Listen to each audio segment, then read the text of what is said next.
And it is the third day of chaos in Bangladesh. Protesters have been rallying across the country, demanding the arrest of the gunman who shot and killed Sharif Osman Hadin, a key figure in last year's uprising that ousted Sheikh Hasina.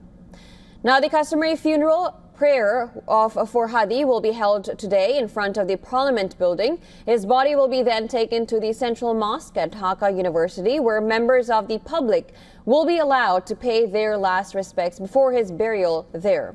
Ahead of the funeral, security has been significantly tightened in the capital, with strict restrictions imposed on flying drones around the Parliament complex. The United States Embassy in Dhaka has urged its citizens to remain vigilant, warning that gatherings intended to be peaceful can quickly turn confrontational and escalate into violence.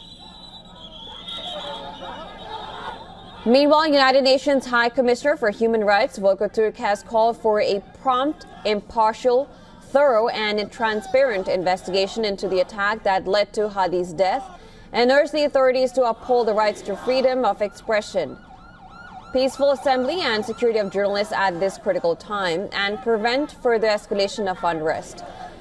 Amnesty International has also urged Bangladesh's interim government to ensure impartial investigations into the killing of youth leader, as well as the subsequent mob violence. That violence included the burning of offices of Prothom Alo, the Daily Star, and Chayanot, and the harassment of New Age editor Nurul Kabir. Amnesty International further expressed alarm over the lynching of Hindu garment worker Deepu Chandra Das following allegations of blasphemy.